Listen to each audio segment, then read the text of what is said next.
Let's be real. Between the endless notifications, the political shouting matches, and just our own personal stress, finding a way to stay grounded feels more important than ever. For centuries, two very different systems have promised a path to a good life: Stoicism and Christianity. We've all seen Stoicism blow up recently. It's everywhere, from tech billionaires to military generals. And at the same time, Christianity has been the foundation of Western culture for 2,000 years. Both promise a way to live a solid, meaningful life. But can the Stoics keep a stiff upper lip mindset really work with the Christian call to have an open, loving heart? Today, we're putting them head to head. We'll look at their daily practices, their core beliefs, and figure out where they overlap, where they clash, and which one really delivers on its promise of resilience and fulfillment in the middle of our chaotic modern world. Before we get into the major differences, it's pretty wild how much these two worldviews actually agree on. At first glance, they seem like they're from different planets. Stoicism was born in Athens around 300 BC, and it's all about using reason to build your inner strength. Christianity popped up in Judea about 300 years later, and it's a religion centered on faith in God and salvation through Jesus. But for centuries, smart people have pointed out their massive overlap. In fact, a lot of early church leaders were trained in Greek philosophy, and they saw the value in Stoic ethics, even weaving some of its ideas into their own teachings. The biggest bridge between them is their focus on virtue. Both of them champion the four cardinal virtues: wisdom, justice, courage, and self-control. A Stoic trying to live a virtuous life sounds a lot like a Christian who is called to love their neighbor and act with integrity. The Stoic idea of self-control is mirrored in Christian practices like fasting and prayer. Both also teach that we shouldn't get too attached to material things. Jesus told his followers to sell your possessions and give to the poor, which sounds a whole lot like the Stoic philosopher Seneca warning that we must give up many things to which we are addicted. Both also offer a way to find inner peace when things go wrong. They teach that what happens on the outside shouldn't get to control your mind on the inside. Whether it's a Stoic accepting fate or a Christian trusting God's plan, the goal is the same: a deep-down resilience that doesn't depend on your circumstances. So if they agree on so much, where do they start to go their separate ways? It all comes down to where they get their strength. And this is where we hit the first major fork in the road. Is your strength something you build yourself, or is it something you receive from a higher power? Stoicism is really a philosophy of self-reliance. The goal for a Stoic is to build what they call an inner citadel, a fortress inside your mind that nothing external can break into. The famous Stoic Epictetus said that we're disturbed not by events, but by our opinions about them. So, the power is all in mastering your own mind. If you lose your job, the Stoic playbook says to focus only on what you can control: your reaction, your attitude, and what you do next. You draw strength from your own willpower to stay rational and calm. As Epictetus said, if you want any good, get it from yourself. Christianity, on the other hand, is a faith of divine reliance. It definitely encourages personal responsibility, but the ultimate source of strength isn't you, it's God. Where the Stoic looks inward, the Christian looks upward. The Apostle Paul, who knew his Greek philosophy, talked about being content in any situation, which sounds very Stoic.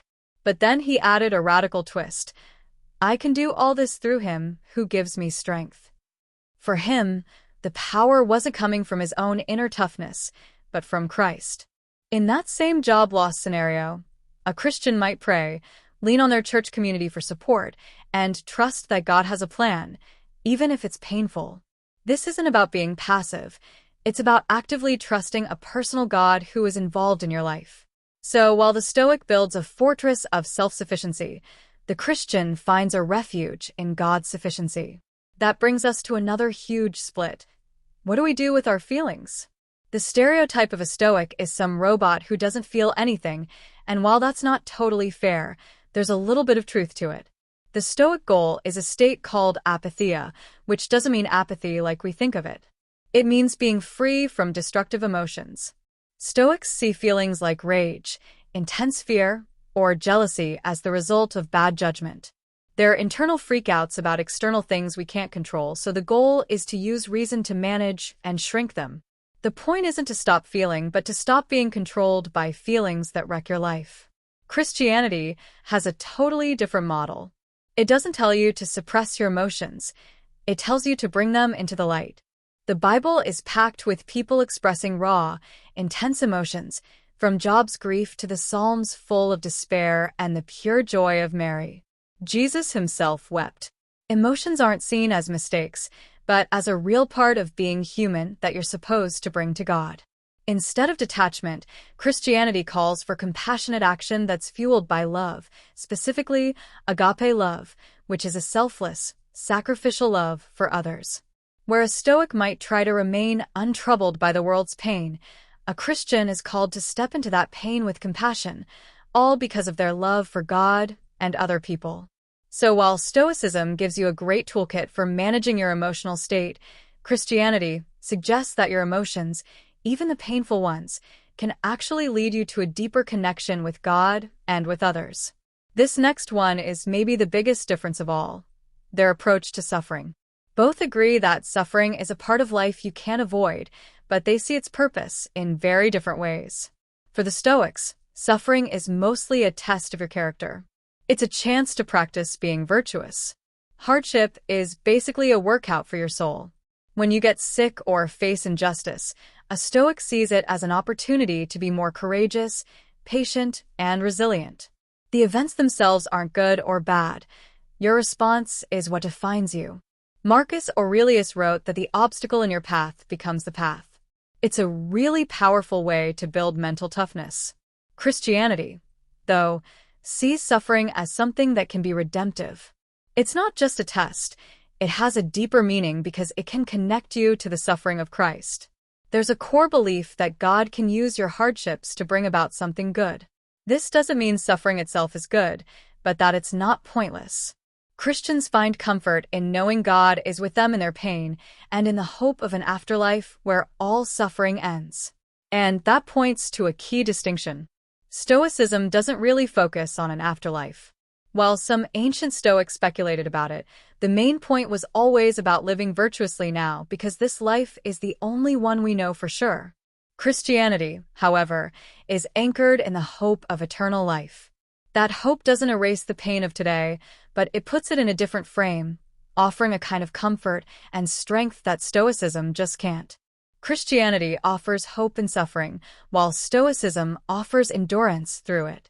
So, what's the ultimate point of all this? What's the end game? For the Stoic, the highest good is virtue itself. Living a life of wisdom, justice, courage, and self-control is its own reward.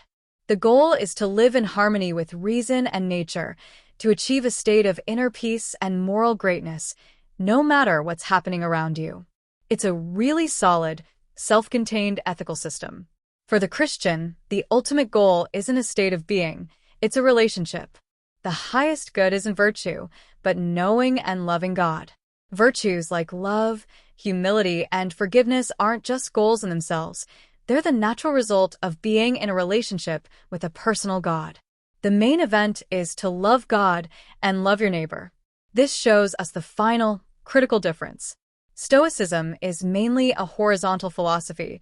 It's focused on how you live a good life here on earth. Christianity is both horizontal and vertical. It cares about how we treat each other, but that care is rooted in a vertical relationship with God. While Stoicism offers you a path to mastering yourself, Christianity offers a path to being saved and having a relationship with God. So, after laying it all out, what do you think?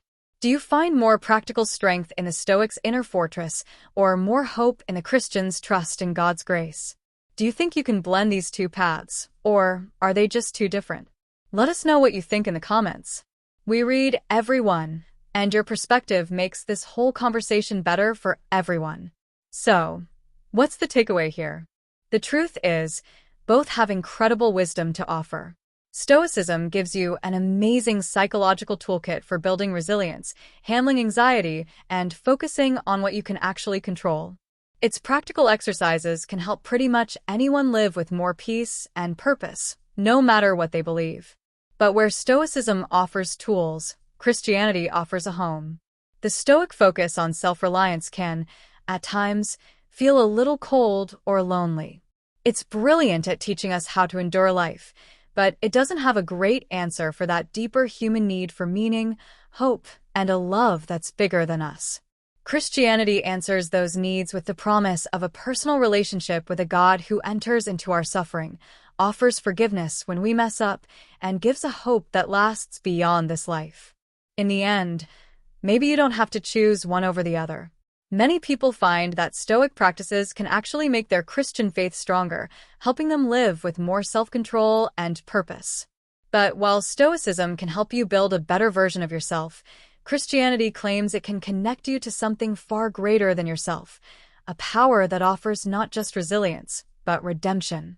And in the chaos of our modern world, that might be the most powerful guide of all.